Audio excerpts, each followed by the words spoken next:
코로나가 오기 이전에 좀 대한민국의 상황은 세대 간의 갈등이 정말 많았습니다. 이 급격한 이 급성장으로 인하여서 오는 그 세대 간의 갈등을 어떻게 하면 잘 풀 수 있을 것인가가 어떻게 보면 이 코로나 이전에 우리에게 주어진 상황이었습니다. 그래서 2018년도에 90년생들이 온다라는 책이 발간되었어요. 왜 그런가? 이 90년도에 태어난 친구들이 어느덧 20대가 되어서 사회에 진출하게 되었는데 그 사회에 진출하는 과정 속에 많은 문제점들이 막 발견되는 것이죠. 도대체 왜 이 90년생들이 태어난 친구들이 왜 기존과 다른 이 세대 간의 갈등하는 요소에 들어가 있는가? 도대체 그 위에 80년, 70년, 60년생들이 이해하지 못하는 세대가 같이 일하고 호흡하는 환경이었다라는 것입니다. 그래서 이 90년생들을 한번 이해해보자. 그들이 어떠한 성향을 가지고 있고 어떤 그룹인지를 좀 이야기해보자가 이 90년생이 온다였습니다. 그래서 많은 이 책이 팔리기 시작했어요. 다 누가 읽었냐? 90년생들은 읽지 않습니다. 다 80년생들, 70년생들, 더 많게는 60년생들이 도대체 저들은 누구인가? 근데 어떻게 곰곰이 생각하면 다 자기 자녀 세대들이거든요. 근데 이해를 못하는 거죠. 전혀 그들을 향하여서 그들과 어떻게 호흡할 것인가, 그들과 어떻게 관계를 맺을 것인가에 대한 그 어려움이 있었다라는 것이 코로나 이전에 우리에게 주어진 한국의 상황이었습니다. 근데 이 책을 보게 되면 이 90년생들의 특징이 나와요. 첫 번째가 간단하다. 두 번째가 재미있다. 세 번째가 정직하다입니다. 동의가 되시나요? 저는 동의가 안 돼요. 첫 번째는 동의가 됩니다. 간단한 거 좋아합니다. 심플하다. 네. 효율적이다라고 얘기할 수 있겠죠. 우리는 1부터 10이 있는데 이 친구들은 1부터 10을 다 점검하면서 가지 않습니다. 최대한 빨리 갈 수 있는 루트를 찾고 최대한 간단하게 핵심만, 요점만 찾길 원합니다. 두 번째, 재밌어야 됩니다. 네, 이것까지는 이해가 돼요. 근데 세 번째, 정직하다. 이해가 되십니까? 이 90년생들을 보면 저 친구도 진짜 정직해. 이해가 되세요? 약간 동의할 수 없는 영역이에요. 근데 이 책의 이 90년생들의 키워드, 핵심적 키워드가 정직하다입니다. 근데 그래서 이들이 이 정직함으로 인하여 나타나는 행태가 있는데 그게 정의감이라는 거예요. 근데 그 정의감이 나타나는데 그 정의감 속에 자기의 이름, 자기를 감춘다라는 것이에요. 그러니까 상대방이 내가 정직하게 하는데 자신을 감추는 모습이 너무나도 강렬하고 그걸로 인하여서 정의로움을 자기가 채운다라고 이야기하고 있어요. 근데 문제가 있습니다. 이 친구들이 정의로워질수록 질수록 이상하게 사회는 혼탁해지고 관계가 어그러지고 있다는 사실이에요. 좀 이게 이해가 잘 안 되실 겁니다. 특별히 우리 한국교회에 유스앤 조이가 있습니다. 여기 시대적 정신이 담겨져 있습니다. 이 신문사가 어떤 슬로건을 내었냐면 교회가 정직해야 된다. 그러니 교회의 많은 어려움, 문제점들을 그대로 알리자. 그래서 교회의 개혁을 이루자라고 이야기를 하고 있어요. 근데 아시다시피 이 유스앤 조이 신문을 읽고 뉴스를 보면 마음이 상해요. 정의롭지가 않아요. 그들은 정직하고 그들은 정의감으로 인하여서 한국교회를 깨우겠다, 한국교회를 개혁해보겠다라고 언론에 막 홍보하고 그것들을 이야기하는데 문제는 뭐냐? 교회가 다 죽어가고 있어요. 그들은 정직감으로, 정의감으로 무언가 나타내고 있지만 오히려 그 나타냄으로 인하여 교회가 더 깨끗해지고 더 정의롭고 개혁이 되는 것이 아니라 더 어려움으로 가고 있는 이상한 현상이 벌어지고 있어요. 그래서 곰곰이 생각해 보니까 그 정의는 있는데, 정직은 있는데 그 안에 사랑이 없더라고요. 그것을 느꼈습니다. 이 90년생들에게 가장 중요한 것은 자신들도 정직하고 그 정직으로 인하여 정의감이 나타나서 사회에 대한 불만들을 토로하고 사회를 향한 개혁을 애취하지만 그 사이에 사랑이 없는 거예요. 그러니까 개인주의가 되면서 이상하게 흘러가는 이 흐름을 누군가가 바꿔주기를 원하고 있는 시대가 가고 있다가 갑자기 코로나가 터지면서 갑자기 멈춰진 거예요. 그래서 우리 이 다음 세대들이 이 90년 이후생들에게 어떻게 보면 이 사랑이 온전히 깨달아지고 그 사랑이 온전히 경험되어야겠다라는 것이 결론이 내려지게 되었습니다. 그래서 곰곰이 봤더니 성경에서는 하나님은 곧 사랑이시다 그래요. 사랑의 주체가 예수 그리스도를 만나게 되면 우리가 정의로운 속에, 정직함 속에 그 안에 예수 그리스도의 사랑이 담겨지기 시작한다라는 사실입니다. 예수 그리스도가 없는 정의와 정직은 아무 소용이 없어요. 그 아무리 정직과 정의감이 아무리 그 속에 있어도 예수 그리스도가 없는 것은 결국 사람을 망치게 되는 이상한 현상이 벌어집니다. 그것이 어떻게 보면 또 이 시대의 우리의 아픔일 줄 압니다. 그래서 오늘 이 누가복음 2장을 통하여서 왜 예수 그리스도가 이 땅에 오셨는지, 그 사랑이 무엇인지를 좀 함께 보았으면 참 좋겠습니다. 그래서 구약은 오실 예수님에 대해서 이야기하고 있고요, 신약은 오신 예수님의 이야기를 담고 있습니다. 그로 인하여서 예수 그리스도의 기준으로 인하여 신약과 구약이 나누어져 있습니다. 두 번째로는 세상의 이 예수 그리스도로 오심으로 AD와 BC로 결정이 되어버렸어요. 또 우리에게로 가지고 오게 된다면 우리는 예수 그리스도를 만났냐, 만나지 않았냐 라는 삶으로 또 나눌 수 있을 것 같습니다. 그래서 이 구약 성경은 오실 예수 그리스도의 이야기가 이 신약을 통하여서 오신 예수 그리스도의 이야기로 시작합니다. 예수님이 왜 베들레헴에서 태어났는가? 그것은 구약의 예언으로 선포되었기 때문에 그 신약에서 예수 그리스도가 이 베들레헴에서 태어났음을 증명하고 있다라는 사실입니다. 그래서 누군가에게는 앞으로 우리에게 다가올 12월 24일은 누군가에게는 크리스마스라고 불러집니다. 그러나 또 누군가에게는 성탄절이라고 불러지고 있습니다. 적어도 오늘 그리스도인들은 성탄절이라고 부르기를 주의 이름으로 축원합니다. 우리는 크리스마스가 아니라 성탄절일 줄 믿습니다. 그래서 오늘 이 첫 성탄절 그날로 돌아가 보았으면 참 좋겠습니다. 오늘 이 성탄절의 주인공 이야기가 시작됩니다. 그것이 누가복음 2장 1절입니다. 네, 우리 함께 읽어보도록 하겠습니다. 1장에 보면 그때의 가이사 아구스가 영을 내려 천하로 다 호적하라 하였으니, 그때의 주인공입니다. 가이사 왕, 로마의 왕입니다. 그가 칙령을 내려요. 14년에 한 번씩 호적을 칙령을 내립니다. 명을 내려서 모든 사람은 고향으로 돌려보내게 됩니다. 그렇다면 왜 이 가이사가 그런 행동을 했는가? 그것은 첫 번째, 인구 파악이 돼야 됩니다. 첫 번째, 인구 파악을 통하여서 군대 징집할 때에 각 나라별로 내가 통치한 식민지 이 사람들을 동원하는 목적으로 파악합니다. 두 번째로는 세금을 걷기 위해서요.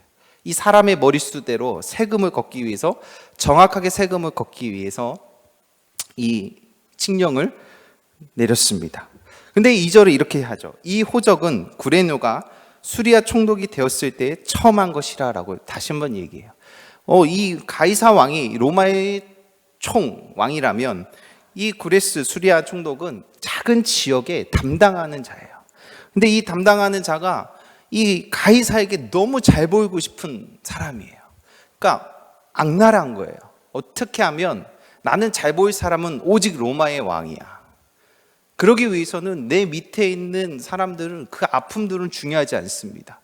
그들이 세금을 내다가 죽는 한이 있어도 세금은 반드시 걷어야 되고, 군대에서 죽을지는 알지만 무조건 위에서 너희에게는 3만 명이 동원돼야 되면 무조건 3만 명은 어떻게 해서라도 만들어서 올려보내는 그 중간다리 역할을 했는 사람이라고 합니다.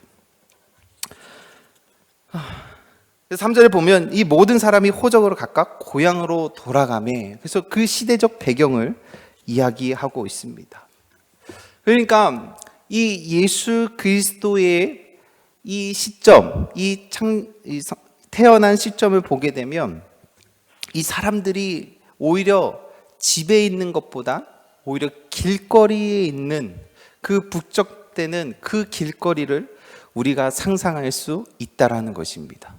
예수 그리스도가 왜 여관이 아닌 구육관에서 태어날 수밖에 없는 그 배경을 이야기해 주고 있어요. 매우 사회적으로는 혼란스럽고 막 사람들이 정신없이 고향을 간다는 게 기쁨이 아니라 정신없이 쫓기듯이 가고 있었던 상황이라는 것입니다. 어떻게 보면 이 로마 왕은 자신의 힘을 과시하는 날이었습니다. 자신의 이 명령 한마디에 자신이 통치하는 이 식민지 사람들이 움직이는 그 모습을 보고 자신의 이 힘을 보고 자랑하고 있었다라는 사실도 있습니다. 그 땅에 이 땅에 참된 왕이 오심을 성경은 이야기하고 있습니다. 이 4절을 보면 요셉도 그로 인하여서 이 요셉이 이 다윗의 집 족속이므로 갈릴리 나사렛 동네로 유대를 향하여 베들레헴에 하는 그 다윗의 동네로 발길을 옮기기 시작합니다. 아까 전에 우리 시작한 것처럼 오신 예수 그리스도를 이야기합니다. 그렇다면 예수 그리스도가 어디에서 오실 것이냐, 어디에 태어날 것이냐라는 게 기록이 되어 있겠죠. 미가서입니다. 5장 2절을 보게 되면 베들레헴 에브라다야 너는 유다 족속 중에서 작을지라도 이스라엘을 다스릴 자가 내게서 내게로 나올 것이라. 그의 근본은 상고에 영원에 있으니라 라고 예언이 되어 있어요. 예수 그리스도는 여전히 이 구약을 통하여서 오실 예수 그리스도를, 이 신약을 통하여 오신 예수 그리스도를 증명하고 있습니다. 하나님은 그 다윗의 언약을, 그 언약을 영원히 지키시겠다라는 그 약속을 하나님의 섭리 가운데에 이루어가고 있어요. 우리가 가끔 이 하나님의 섭리를 이해할 때에 이해하지 못하는 영역이 있습니다. 이 하나님의 섭리가 이 창조적인 질서 앞에 하나님이 운행하고 계시는데 우리는 잠시 그 하나님의 운행한 속에 잠시 점 하나인데 그 점 하나에 우리는 너무 많은 집중을 하게 되고 오히려 이 하나님의 관점을 이해하지 못하는 우리의 연약함들이 많습니다. 다시 한번 이 시대적으로 돌아가게 되면 이 로마가 지배한 땅 중에 가장 작은 나라가 이 유대 땅입니다. 그리고 그 중에 가장 촌스러운 동네 베들레헴입니다. 그 베들레헴에서도 가장 초라한 곳이 어디냐? 구유예요. 그 구유에 하나님의 아들, 이 땅에 참된 왕이 태어났습니다. 지금 비유가 되세요? 이 가이사 왕은 자신의 왕국을 선포하고 있고 자신의 힘을 과시하는 이 시점에 참된 왕은 태어났는데 그의 힘이 너무 연약해요. 누가 봐도 너무 대조적인 역할을, 이 역사의 흐름을 이 성경이 이야기하고 그 환경을 이야기하고 있습니다. 그러면서 이 예수님의 부모님의 직업이 뭐냐? 목수였습니다. 목수의 아들입니다. 그 당시의 목수는요, 영향력이 있는 그런 직업은 아니었습니다. 요즘 이 대한민국의 많은 세대들이 금수저, 은수저, 그죠? 동수저, 흙수저 얘기해요. 그럼 예수님은 무슨 수저일까요? 제가 봤을 때 흙수저도 아닐걸요? 정말 만약에 예수 그리스도의 태어난 환경을 보고 그 자기 자신을 보게 되면 우리가 이 시대적으로 말하는 그 분류함 속에 최하층민일 것 같습니다. 그분이 이 땅 가운데 태어나셨어요. 그래서 이 관점이 매우 중요합니다. 우리는 하나님의 관점으로 보면 계획이요, 하나님의 뜻이요, 하나님의 역사이지만 만약에 내 안에 내 스스로가 갇히게 되고 하나님을 인정하지 않고 내 삶의 주권이 나의 것이라고 인정하면 하나님의 계획과 섭리를 절대로 이해할 수 없습니다. 이해하지 못한다면 마리아는 이렇게 고백할 수 있을 것 같습니다. 당시 그 느낌은 왜 하필 나에게 강력한 성령님의 임재를 허락하여 주셔서 남자를 모르는데 내가 왜 임신을 했는지, 그렇다면 하나님이 이 남편을 통하여 그 남편을 감동케 하고 나에게 경험을 시켜줬다면 우린 이렇게 생각할 것 같아요. 그렇다면 출산까지는 형통해야 되잖아요. 출산하는 과정은 순탄해야 될 거 아니에요. 그분이 오시는데, 내가 그분이 태어나게 하는 거룩한 통로인데, 그렇다면 하나님의 그 모든 길도 형통함으로 다 이루어 가야 되는데, 오늘 앞에 있는 이 가이사의 왕의 모습을, 우리에게 주어진 환경은 최악이에요, 최악. 전혀 형통하지 않다는 것이죠. 그러나 이 마리아 입장에서 하나님이 분명히 이야기해주고 하나님의 계획됨이 있다라는 사실입니다. 그것이 오늘 2장 읽진 않았지만 19절입니다. 네.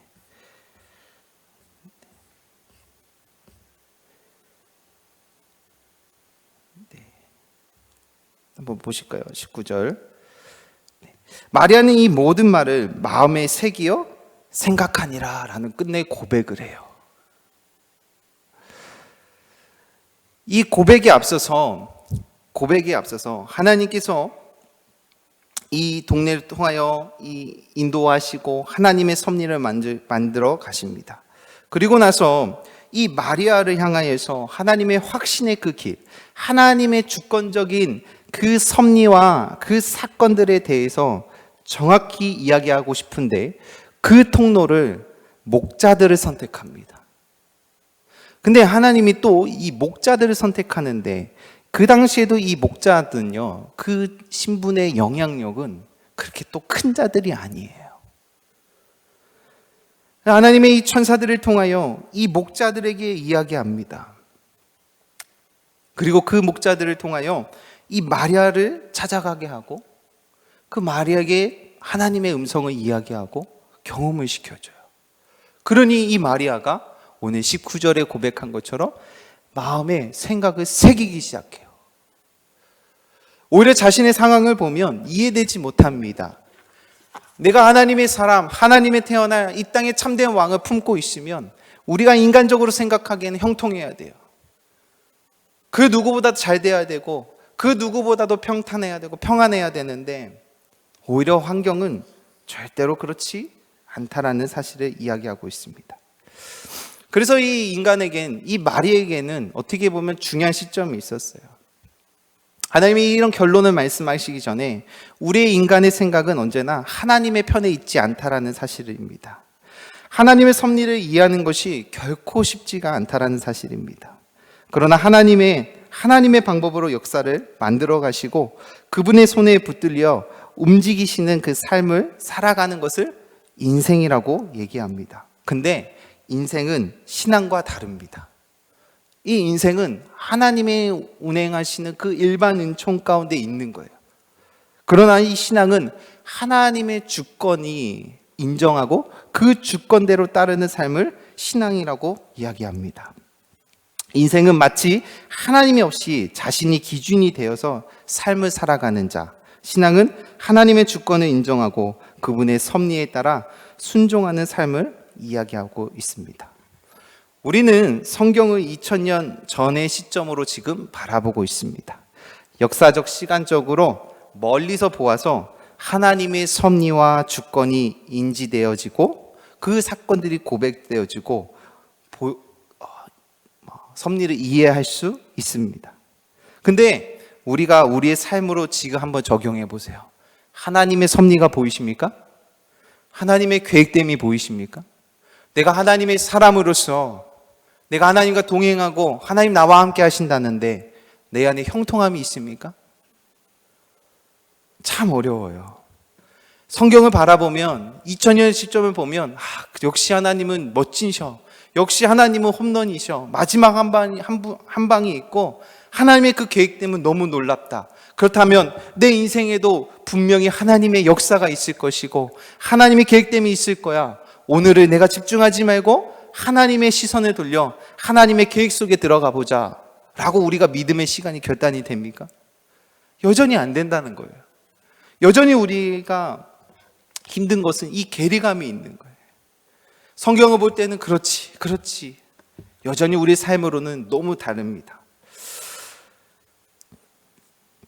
그래서 성경은 하나님은 우리에게 이야기하기를 언제나 마음과 생각을 마귀에게 빼앗기지 말라라고 얘기하고 있어요. 이 마리아에게도 그 마음에 새겼다 그래요.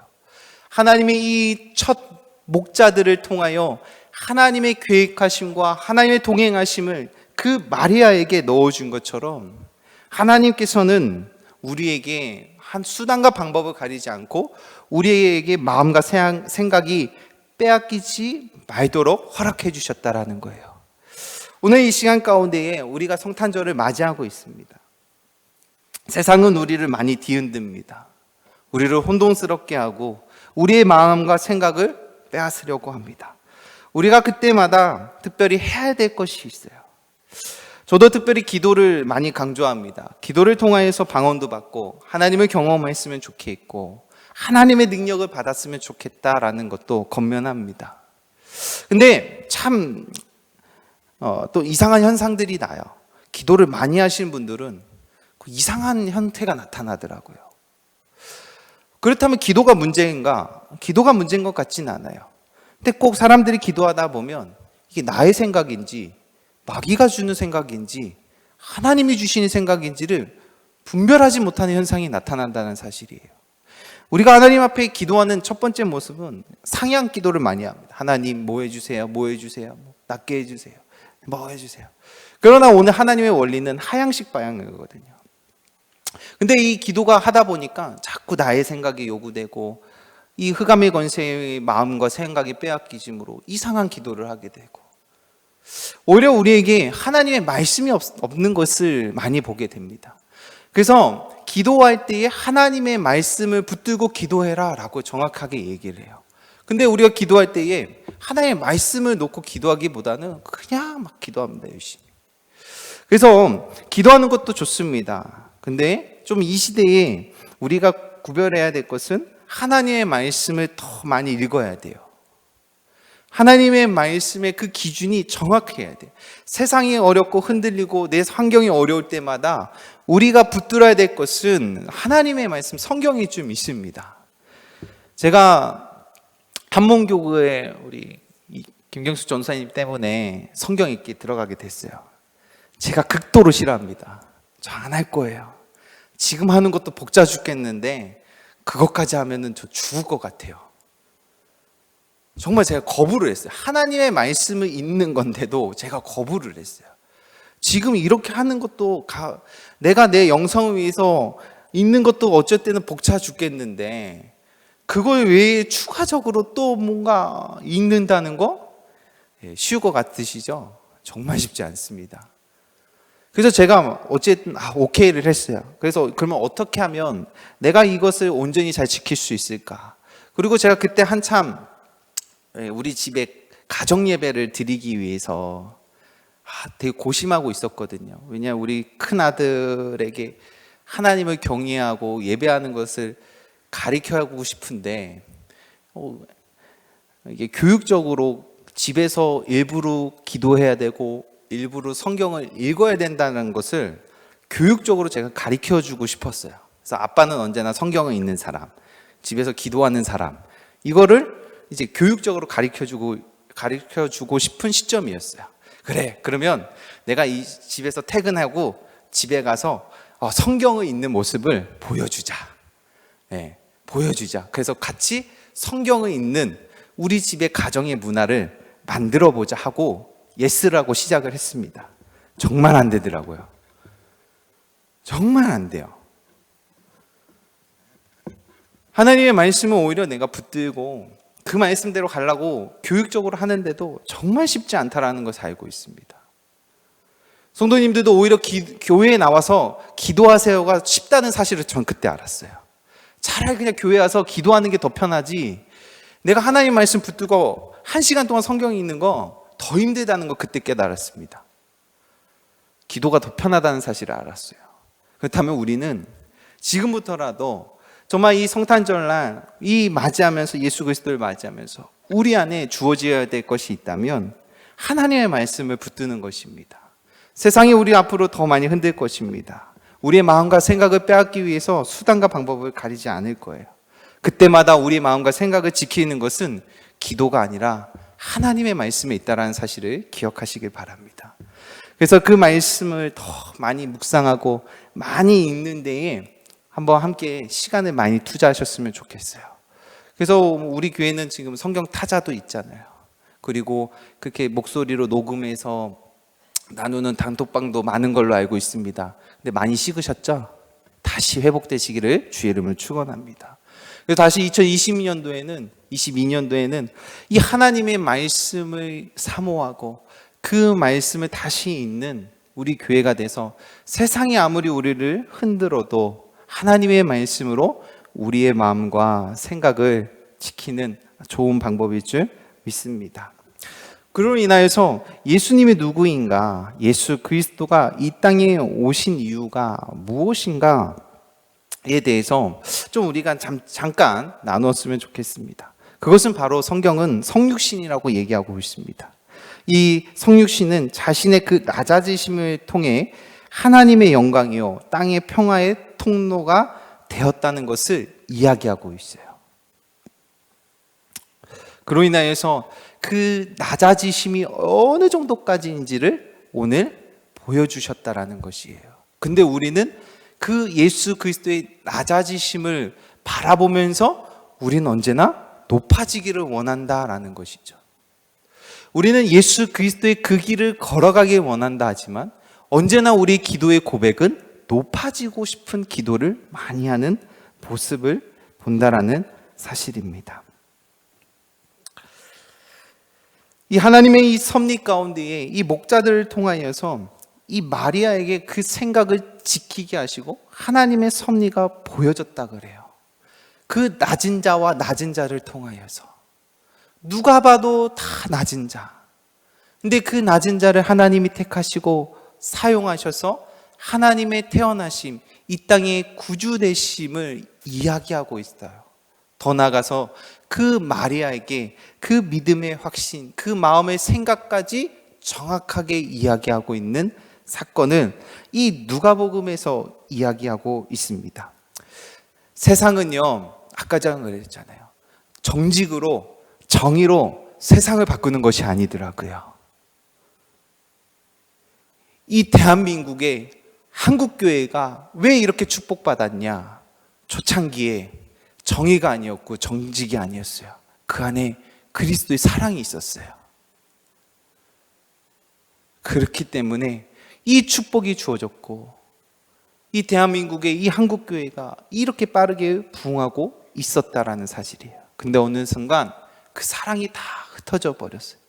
이 하나님의 사랑을 많이 오해했고 그 하나님의 사랑에 대해서 많은 오류를 범함으로 인하여서 정직과 정의는 외치는데 그 안에 예수 그리스도의 사랑이 빠진 정직과 정의를 외쳤다라는 것입니다.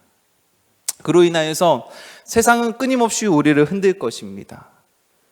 예수님의 사랑에 대한 그 흔듦이 강렬할 것입니다. 그때마다 우리는 예수 그리스도의 사랑을 보여주고 그들에게 예수 그리스도의 사랑을 이야기해야 될 줄 믿습니다.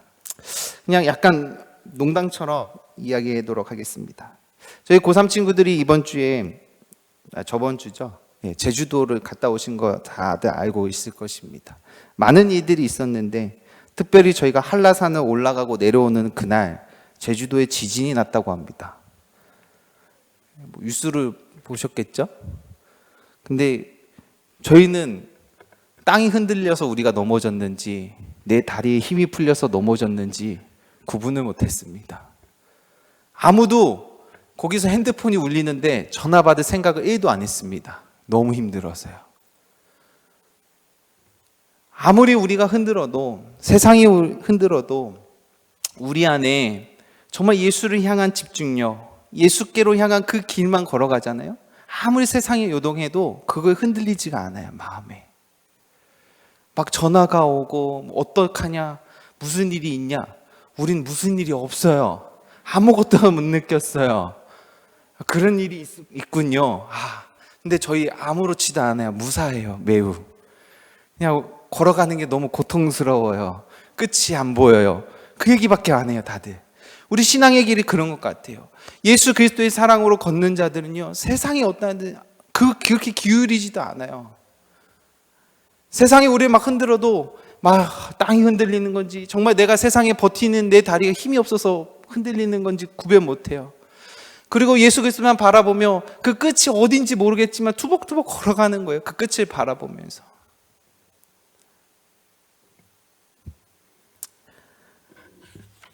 이 혼란스러운 시대에 하나님의 그 선한 손을 붙들어 서서 그 붙드심에 그 인도하심을 따라 우리가 끝까지 주어진 그 피니시 라운드까지 걸어가시기를 원합니다.